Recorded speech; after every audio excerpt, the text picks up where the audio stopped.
sempre quando você tem uma solução nova tecnológica, ela precisa, primeiro, melhorar a experiência do paciente. Segundo, melhorar a experiência do profissional de saúde. Terceiro, melhorar a qualidade assistencial. O quarto, reduzir custo. E o quinto, garantir equidade na prestação de serviços. Pod House, tudo sobre inteligência artificial combinada com inteligência de negócios. Apresentado por The House. Pessoal, episódio 2, temporada 2 do Pod House. É muito legal estar aqui de novo. Estou aqui com o Caio, o Pedrotti, que é um amigo nosso do Einstein. Já vou pedir para ele se apresentar. Esse episódio é um episódio que a gente vai falar um pouco mais sobre IA na saúde, né? Na temporada passada a gente teve alguns episódios falando de dados e AI na saúde. Teve uma audiência muito legal, teve um feedback muito legal, então a gente resolveu insistir mais um pouco nesse tema. Então a gente vai explorar um pouquinho aqui hoje, inclusive em função de um evento que a gente participou lá em Las Vegas. Pedrotti, então quero te pedir para se apresentar, por favor. Obrigado por ter topado gravar com a gente. Bom, primeiro queria agradecer de coração mesmo aqui o convite. Para mim é uma grande honra estar aqui com vocês, Fábio, Caio. São amigos aí de longa data e quem me conhece sabe que eu sou apaixonado pelo tema. Então, sempre quando me convidam para falar disso, eu tento priorizar ao máximo aí dentro das agendas cheias que a gente tem. Bom, para quem não me conhece, Carlos Pedrotti, meu nome, eu sou gerente médico do Centro de Telemedicina do Hospital Israelita Albert Einstein, onde eu trabalho faz 13 anos só com telemedicina, mas são 16 anos de Einstein. E ao longo desse caminho, eu acho que dos pontos que talvez me traga aqui diretamente é que ao longo dessa minha carreira eu sempre me interessei cada vez mais por telemedicina, por telesaúde, tudo que envolve saúde digital e tecnologia em saúde. Tanto que em 2017 eu acabei me especializando em ciência de dados, o que me traz, digamos, um pouco mais para o mundo da análise de dados e de como a IA tem se desenvolvido desde quando nem se falava tanto dela assim. Então é uma baita honra estar aqui com vocês.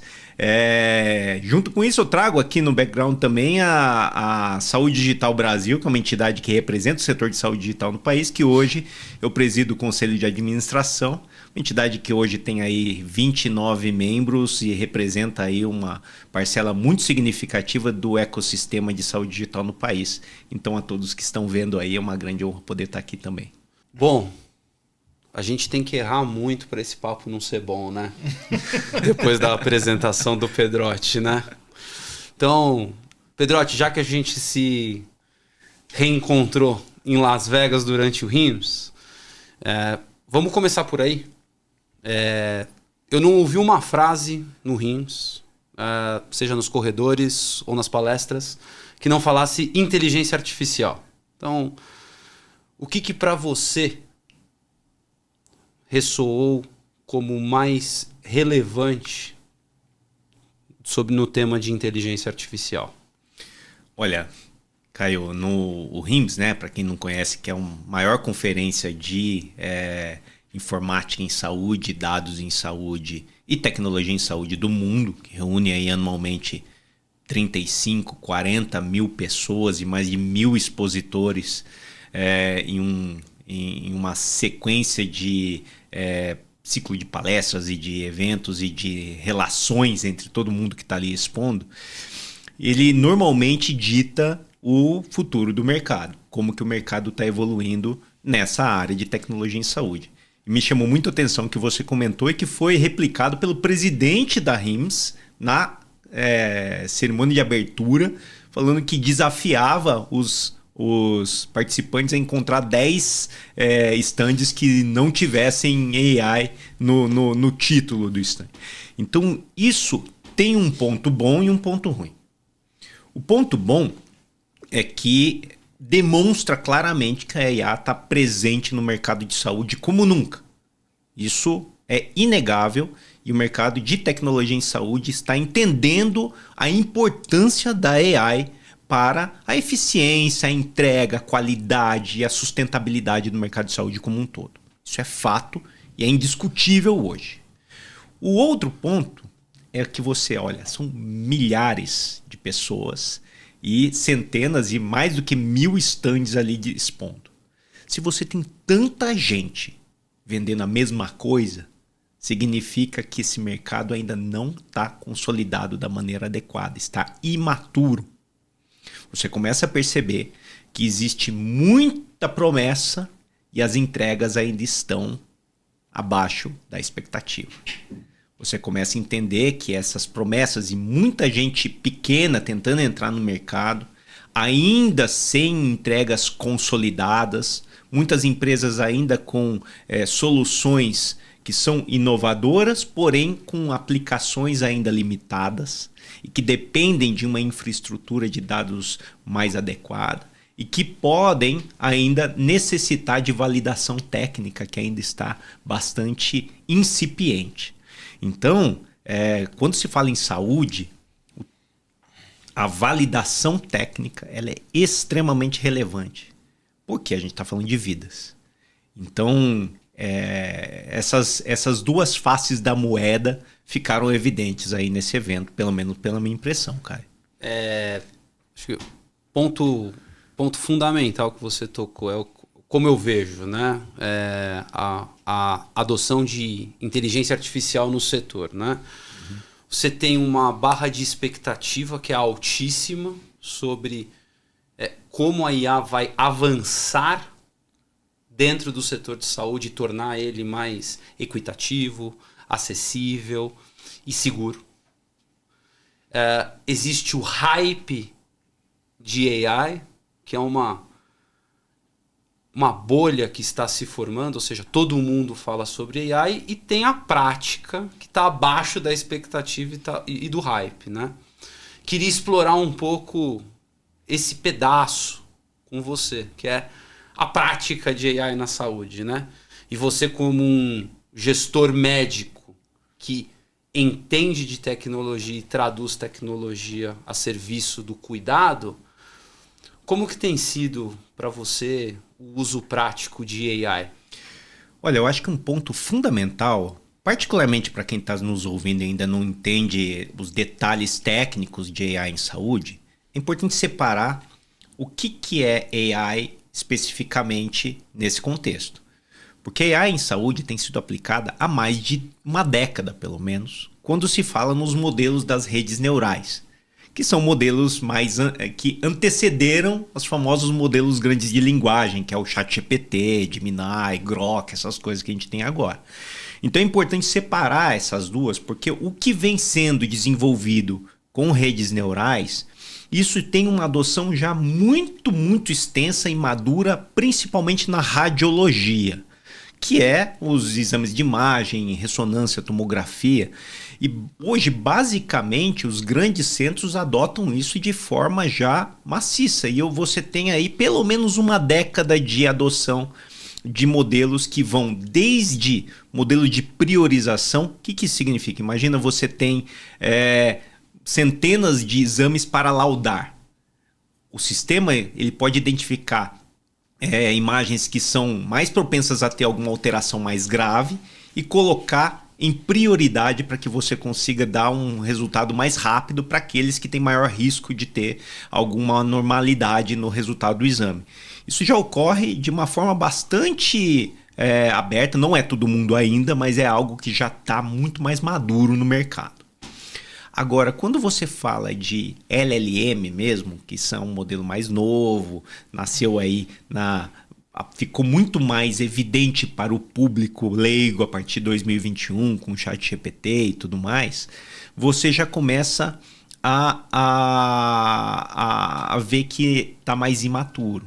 Primeiro porque tem um custo alto, segundo que ainda não deu tempo de haver uma validação técnica, ou seja, garantir que as opiniões da LLM elas são realmente válidas, ou seja, você está garantindo a segurança do paciente e a qualidade do cuidado, ou seja, de que aquela priorização feita por LLM ou um auxílio diagnóstico, um suporte diagnóstico, ela realmente está embasada na melhor literatura médica e ela não está alucinando, né, que é o nome que se usa hoje. Agora, quando você coloca isso numa prática hoje, você tem, eu consigo separar pelo menos 4 aplicações práticas óbvias dos modelos de linguagem na prática médica direta, fora da radiologia, para separar o que é alguma coisa mais madura do que está começando a ficar mais maduro agora. Primeiro delas, transcrição de consultas médicas. Isso é algo que já temos, inclusive, players no mercado brasileiro. Temos empresas de telemedicina, empresas de atendimento de grandes empresas de saúde no Brasil já utilizando isso, tanto em produção quanto em teste, né, em pilotos. Isso já está acontecendo no Brasil na língua portuguesa. Segundo item, atendimento ao cliente, que é o caso de agendamentos automatizados, você ter suporte técnico para as plataformas, plataforma de consulta de exames, todas essas questões, você já tem então um suporte ao cliente que utiliza ferramentas de LLM dentro dos seus algoritmos para conduzir uma conversa mais natural e entender as demandas em linguagem natural dos seus pacientes, se tornando a experiência melhor. O terceiro item, sumarização de prontuário. É um ponto muito, muito interessante, porque hoje os prontuários, as informações médicas são extremamente extensas. O médico normalmente não tem tempo para avaliar todas as informações e mesmo quando tem tempo é difícil porque são centenas, muitas vezes milhares de páginas que estão ali. E essa é uma das grandes características boas da LLM, sua capacidade de sumarização de longos textos. E isso daí trazendo informações relevantes para aquela consulta. Isso está começando a ficar cada vez mais presente na prática do dia a dia. E por último, que é o mais controverso, que é o suporte à decisão clínica. Quando você tem o médico na jogada, né, o human in the loop, que você coloca, né, você tem o humano ainda conduzindo a informação, ok. Hoje desconheço praticamente qualquer médico que jamais tenha procurado alguma informação no ChatGPT ou algum similar para ajudar na condução de seus pacientes, mesmo que seja uma pergunta óbvia da dosagem disponível de determinado medicamento, alguma coisa de bula. E hoje você tem essas respostas até com referências para você garantir que aquela resposta está adequada. Mas esse suporte automatizado ainda é um tabu e ainda necessita de validação, com riscos, inclusive, de você ter uma espécie de acreditar demais na LLM e deixar de consultar essas fontes. Isso pode ser que você caia do cavalo se você tiver acreditando demais em uma informação que pode ser uma alucinação. Esse é o grande risco. Você não pode hoje ainda, utilizando as ferramentas habituais, garantir que as informações elas são absolutamente precisas e baseadas em fontes confiáveis. Você precisa sempre confirmar essas informações. Com o tempo você vai ganhando confiança e esse excesso de confiança pode ser um liability aí na adoção dessas Pedrotti, ferramentas. Deixa eu aproveitar os 4 aqui, eu vou dividir em 2, tá? Vamos 3 e 1. Os 3 primeiros que você comentou, existem aspectos, a documentação de consulta e a sumarização de prontuário tem um aspecto clínico, mas tem um aspecto de eficiência operacional. Exato. O atendimento tem muito aspecto de eficiência operacional, mas tem um aspecto de tratar bem o paciente, relação e tal. A primeira pergunta como que você vê, e claramente o quarto é clínica praticamente pura, né? Como você vê o mercado, porque são 2 vieses bem antagônicos, vamos dizer assim, que um é clínica, dados clínicos, e o outro é foco em eficiência, foco em processo. Como é que você vê o mercado, os players, né, os hospitais, tal, como é que você vê eles priorizando isso? Olha, sempre quando você tem uma solução nova tecnológica, ela precisa, existe até um framework de uma instituição bem conhecida chamada Institute for Healthcare Improvement, IHI, Sim. nos Estados Unidos, que coloca a chamada quíntupla meta para uma nova tecnologia ser adotada. Quais são esses 5 objetivos principais, as 5 metas? Primeiro, melhorar a experiência do paciente. Segundo, melhorar a experiência do profissional de saúde. Terceiro, melhorar a qualidade do atendimento, melhorar a qualidade assistencial. O quarto, reduzir custo. Importante, a gente tem que falar. Sim, isso precisa ser. E o quinto, garantir equidade na prestação de serviços. Então, se você consegue atingir esses 5 ao mesmo tempo, você garante que é uma tecnologia que vai ser sustentável a sua adoção ao longo do tempo por todo mundo que está interagindo com essa tecnologia. A gente vê que ainda há desafios importantes na questão de você reduzir custo. Então você tem que escolher suas batalhas aí. Quando você fala, por exemplo, de transcrição de consultas, a gente está voltando do RIMS, e esse foi um dos grandes itens que são os scribes, os escribas. Uhum. Só que, veja só, nos Estados Unidos hoje, diferentemente, para quem é do Brasil e nunca viu um atendimento nos Estados Unidos, ele é muito diferente daqui. Nos Estados Unidos, o médico, tradicionalmente, ele possui um funcionário que é um escriba. O médico não escreve nada. O escriba que anota todas as informações da consulta ali. Então, quando você substitui esse escriba humano por um escriba automatizado, naturalmente você tem um ganho de escala. Perfeito. E você pode, inclusive, ter ganho de qualidade, porque Perfeito. Existe uma heterogeneidade no treinamento desses scripts. Sim. Então, a relação entre investimento e retorno ela é muito óbvia. Uhum. No Brasil, já não funciona dessa forma. Então, você está adicionando um custo. Então, Exato. Você precisa garantir, por exemplo, que as consultas são feitas mais rapidamente. Ou seja, você ganha eficiência no sentido em que você não precisa parar a consulta para digitar. Isso daí você ganha uma questão na experiência do paciente, que é você não deixa de olhar para o paciente para ficar olhando para a tela do computador Perfeito. Escrevendo. E daí você tem um ganho na qualidade, que é a qualidade da informação que está sendo colocada ali. Perfeito. Mas isso tudo precisa ser avaliado em um contexto de custo. Porque hoje, com a saúde que nós temos hoje, a forma como você está sustentando esse ecossistema de prestação de serviços de saúde, que trabalha com margens extremamente estreitas e às vezes até negativas, oscilando de acordo com o mercado tão desafiador, acrescentar custos sem ter um retorno sobre esse investimento em termos de sustentabilidade, isso é temerário e dificulta a adoção dessas tecnologias que podem ser muito vantajosas.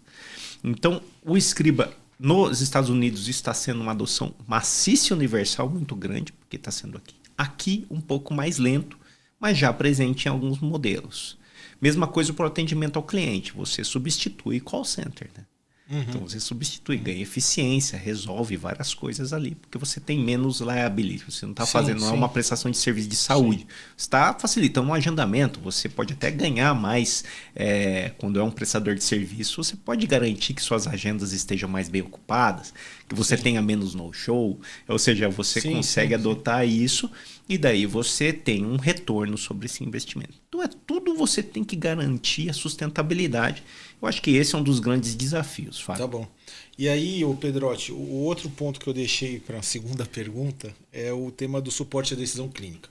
Né? A gente teve, no episódio anterior, a gente teve o Robert aqui, que foi um executivo de mercado e trouxe uma visão de mercado muito grande. Foi muito legal o episódio, e ele comentou um pouco sobre a substituição do humano. Né? E a gente falando disso, eu também fiz uma relação com eu estive em Stanford o ano passado sobre um tema específico de AI para a saúde e tal, e um dos médicos que deram o treinamento comentou que já tem pesquisas comentando assim, o humano, 3 cenários, humano sozinho, humano mais AI e AI. Né? E que até 2023, humano mais AI, ele sempre era melhor do que o AI, puro.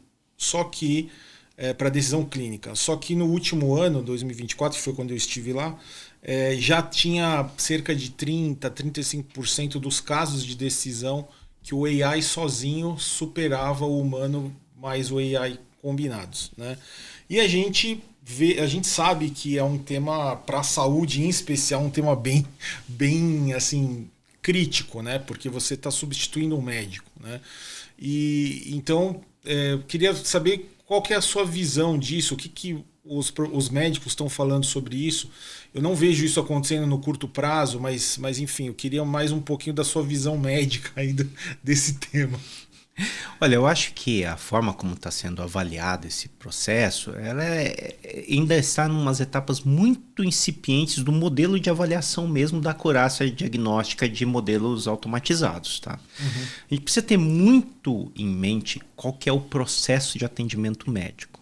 Eu não duvido que num futuro que pode estar um pouco mais distante, isso possa ser uma ameaça, digamos assim. Mas as coisas vão evoluindo, você percebe que o médico ele vai ter seu papel principalmente em definir qual que é a melhor estratégia. Mas o que eu queria dizer muito claramente é o seguinte: estudos como esse que eu li, esse estudo em detalhes, e realmente o humano mais AI, ele atrapalhou a AI, né? Em alguns momentos, a AI sozinha ela ia melhor na questão de sim. diagnóstico baseado, veja só, diagnóstico baseado em caso clínico. O que é o caso clínico? O caso clínico é um texto já elaborado, já curado, que expõe lá quais são os sintomas, mostra a história clínica do paciente, os resultados dos exames, e daí sugere, a partir disso, o desafio era sugerir uma hipótese diagnóstica baseada nessa história clínica e resultado de exames. Vamos dizer assim. Só que a vida real não é assim. Primeiro que a vida real, o paciente chega e ele vai contar para você o que ele está sentindo e você precisa curar essa informação para você escrever a história.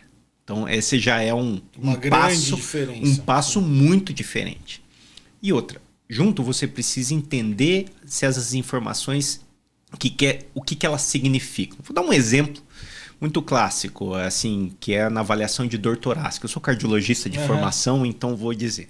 Que é, por exemplo, quando você vai dar um diagnóstico ou supor um diagnóstico de um infarto, por exemplo, de uma angina, né, que é quando tem uma obstrução. O paciente pode falar: você tá com dor no peito? A pessoa fala: tô.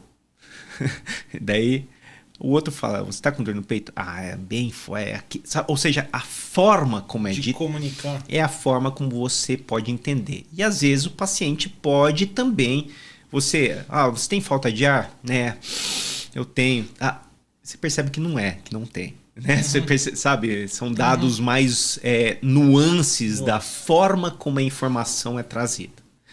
E essas nuances, a forma como o paciente diz, o seu nível de estresse e a forma como ele fala, além do fato também de você precisar fazer um exame clínico, muitas vezes, que é extremamente importante nessa diferenciação diagnóstica das condutas, essas informações elas vão mudando conforme o médico as interpreta. Agora, quando você compara modelos de texto em que o texto já foi curado e adaptado, extremamente focado numa discussão diagnóstica, aí você já fica muito mais fácil para modelos que têm acesso a todas as doenças do mundo, inclusive as mais raras, e direciona isso. Perfeito. E principalmente tem situações que o diagnóstico, às vezes, ele importa mais a conduta que você vai fazer. E daí esses processos eles são mais continuados. Agora, com o tempo, já estão saindo os modelos multimodais. Começam a avaliar não só o texto, mas avalia a imagem, as expressões faciais do paciente, o tom de voz, a forma como ele passa essas informações. No momento que isso estiver mais maduro do que está agora, a gente vai começar a complicar para os médicos também, para qualquer outra situação de prestação de serviço que exige uma experiência, um tato nessa situação. Mas eu acho que esse processo ainda está distante por uma razão específica, pensando particularmente em como que a IA é desenvolvida, que exige uma base de dados para comparativo. Você precisa ter uma grande base de informação para isso. Existe uma grande base de informação de consultas médicas gravadas? Ainda não. Mas com telemedicina, por exemplo, pode ser que isso vai chegar. Em algum momento você vai ter.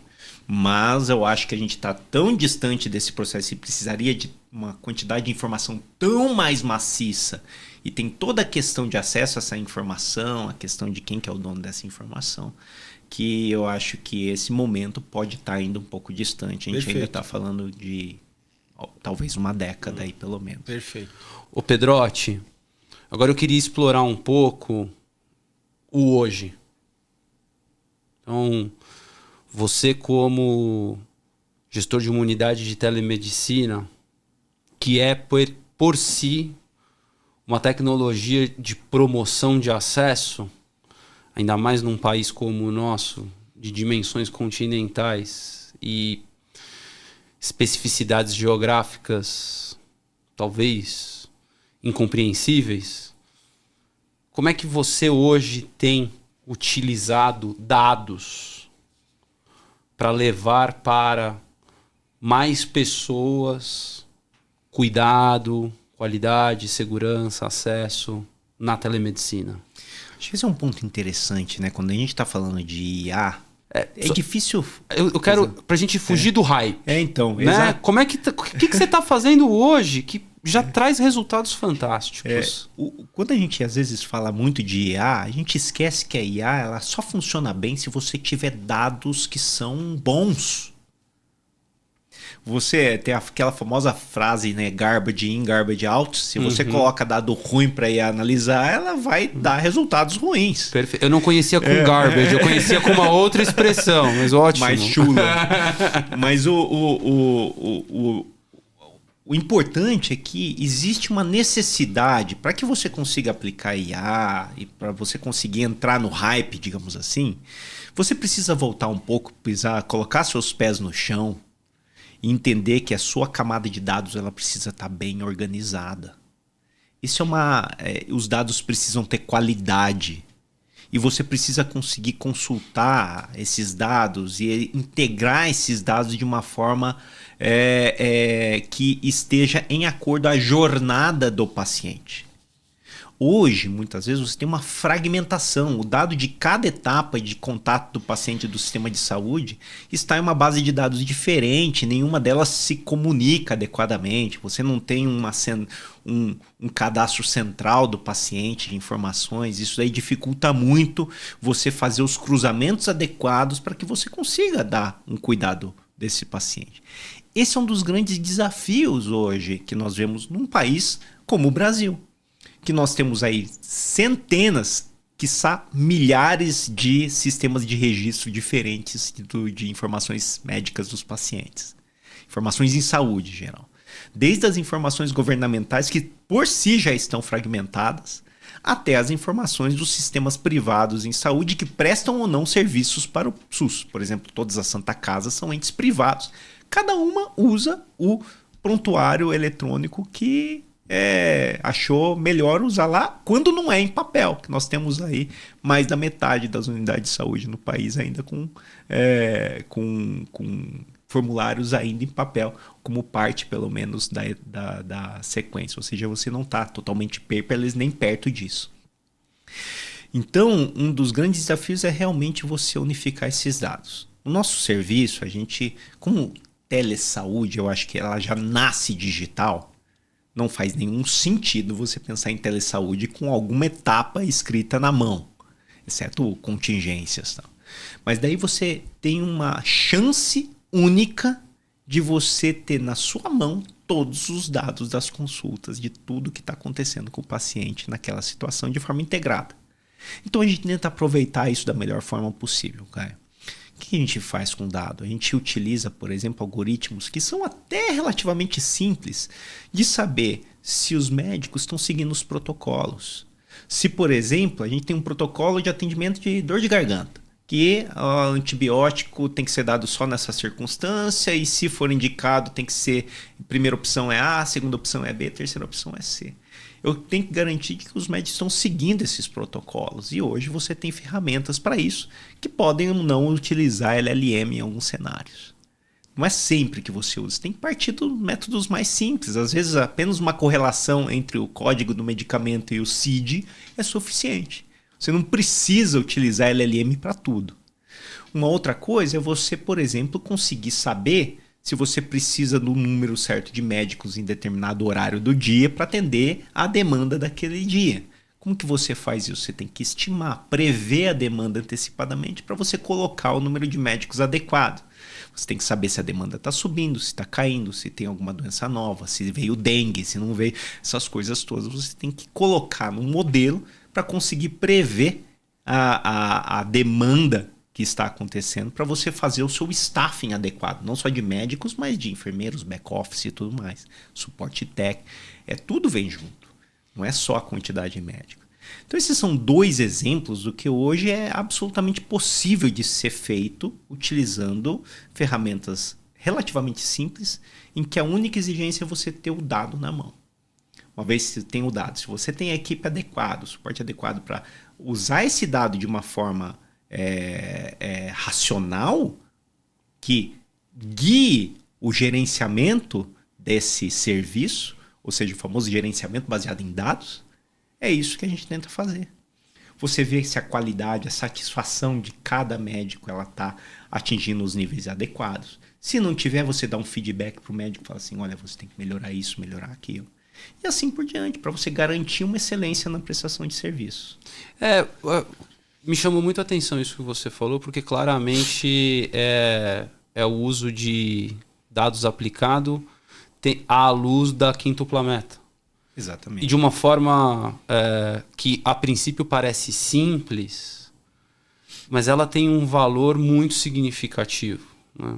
Um protocolo de prescrição de antibióticos em escala evita superdosagem, evita o tratamento equivocado. E isso está na mão, né? E acho que isso é um pouco do que também a gente acredita, né, Fábio? De que o que transforma a organização a partir de dados não é a complexidade do modelo utilizado, mas a combinação do valor para o negócio, para o seu cliente final, que no caso é o paciente, né? Construindo uma estrutura de dados que no médio e longo prazo vai crescer. Né? Então, eu imagino se você tem a arquitetura coerente e coesa de dados e todos os meses você faz 10 mil atendimentos via plataforma de telemedicina, ao final de um ano você vai ter 120 mil casos bem documentados. O que eu posso fazer ao final de um ano com 120 mil casos bem documentados? E aí entra a criatividade e a necessidade para definir o que fazer e como explorar esses dados. Né? Eu acho que uma mensagem importante que a gente tem que passar aqui, como a gente está falando de IA, para quem está ouvindo e vendo a gente, eu acho que existe muita gente agora querendo colocar LLM para resolver tudo, né? IA para resolver tudo. Às vezes... Tomar cuidado para não ficar preguiçoso, né? Por causa da LLM. Exato. Eu acho que... E começa a virar uma ferramenta que resolve todos os problemas. Só que a gente tem que lembrar que existe custo para isso, existe custo de desenvolvimento. E eu vejo as pessoas começando a inverter a lógica. Eu acho isso muito perigoso. Que é assim, olha, a gente precisa usar IA em alguma coisa. Quais são os problemas que a gente tem e vamos tentar resolver com IA? Eu acho isso temerário. A gente precisa entender o inverso dessa lógica, que é, olha, quais são nossos problemas? Vamos entender nossos problemas. Dentre esses problemas, quais são as soluções possíveis?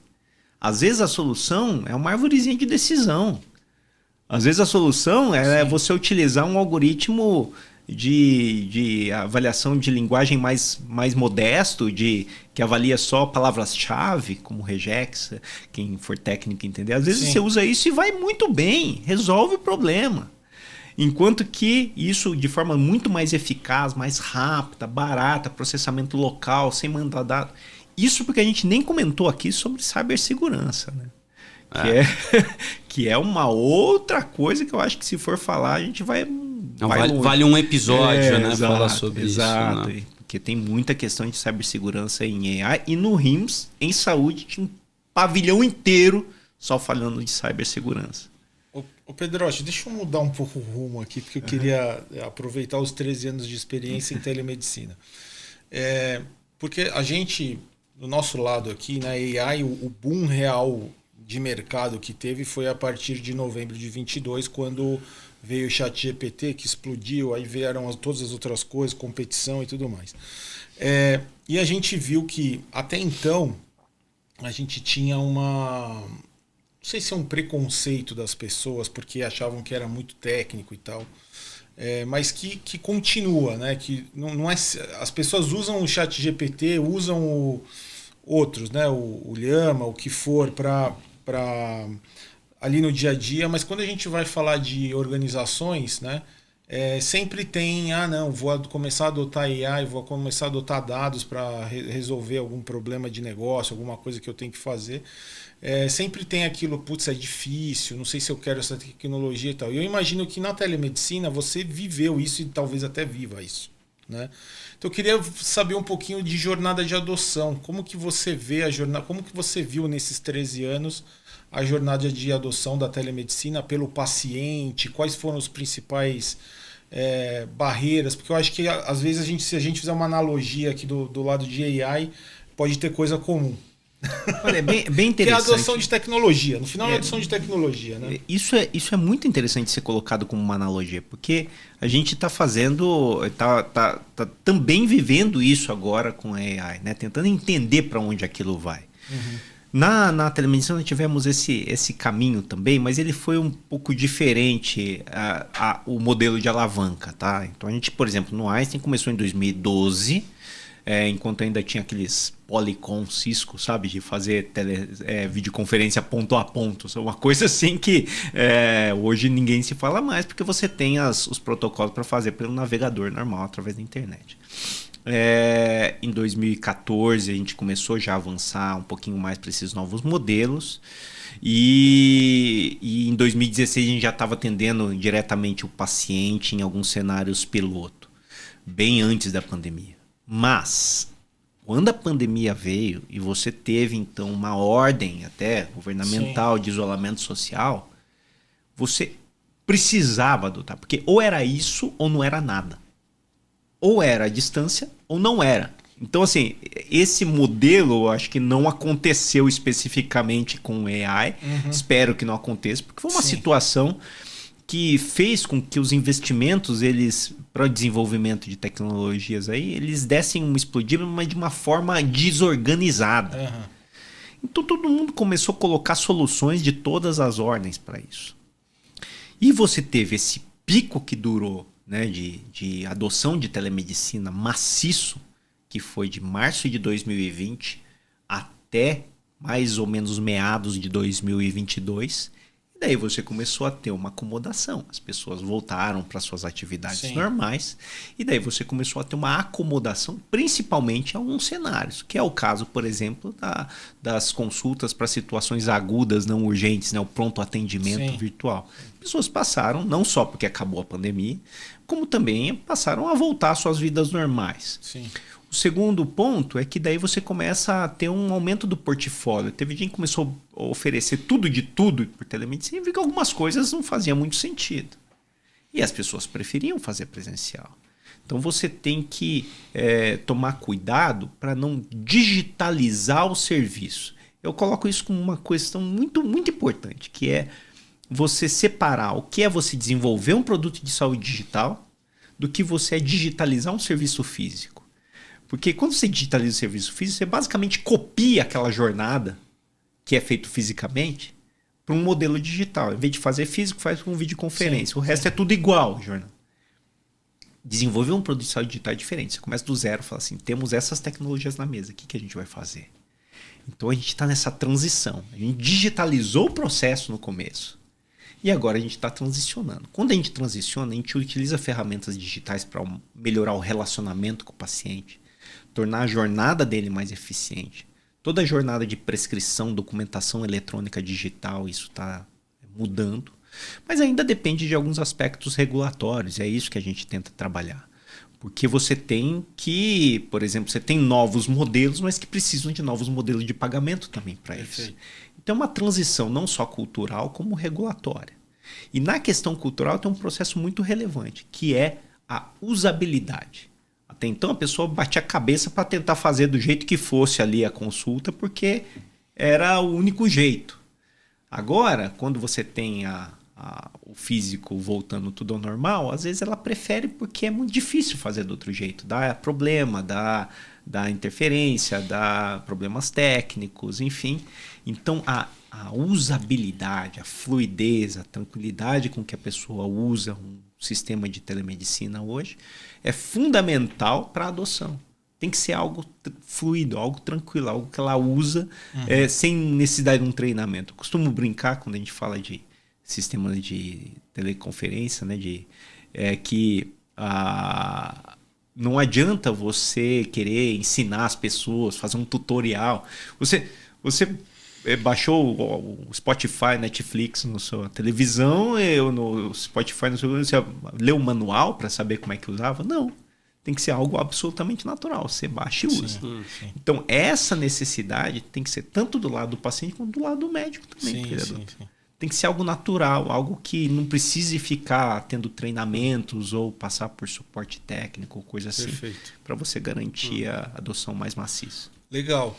Para o pessoal que está vendo aí, que trabalha com AI, tem algumas analogias bem boas aqui. Por exemplo, o tema de repensar no processo e não só digitalizar o processo. Então, para começar daí, mas tem várias outras. Não, legal, foi legal. E acho que esse ponto, Fábio, dessas analogias, né? Para mim, para quem está vendo a gente, não importa a sofisticação da tecnologia ou do modelo de inteligência artificial utilizado. É como ele é utilizado e por que ele é utilizado. Quem usa precisa ter segurança de que do porquê ele está usando e da qualidade do resultado. Mas ele precisa ser simples. Até para você chegar num momento e falar, poxa, por que eu ia numa loja comprar CD e não tinha né? E tem a alternativa do Spotify hoje, né? Talvez a gente chegue num momento desse, né? E aí, Pedrotti, acho que para fechar, né? Agora a gente começou a olhar um pouco para frente, né? Como você vê a evolução de IA na saúde e quais são as suas expectativas da aplicação dela dentro do sistema de saúde? Olha, eu acho que IA, como outras tecnologias, ela realmente hoje já se demonstra, como a gente está falando desde o começo, um fato irrevogável. Ele vai participar. A questão é como e quando. Eu acho que não é para a gente definir se vai ou não estar no dia a dia das pessoas e no dia a dia dos profissionais de saúde. Para que isso aconteça, precisa ser simples, precisa estar na rotina, você não tem que abrir várias abas diferentes para utilizar. Isso precisa facilitar a sua vida e não dificultar, ser uma etapa adicional no seu fluxo de trabalho. E quando for uma etapa adicional, seja algo que realmente traga benefício para o ecossistema como um todo. Todos os stakeholders precisam entender que aquilo é benéfico para a sustentabilidade do sistema de saúde como um todo. Pessoal, estamos chegando ao final do episódio 2. Foi um papo muito legal aqui de IA na Saúde. Queria convidar vocês a se inscreverem no nosso canal, acompanharem a gente no Spotify, no YouTube. Se tiverem dúvidas, comentários, perguntas, por favor, coloquem lá no YouTube que a gente vai responder todo mundo. Caio, obrigado. Pedrotti, obrigado pela oportunidade de estar aqui com a gente. Foi excelente. Obrigado, Fábio. Obrigado, Caio, pela oportunidade. Permaneço à disposição. Grande prazer. Legal. Obrigado. Valeu, pessoal. Pod House. Tudo sobre inteligência artificial combinada com inteligência de negócios. Apresentado por The House.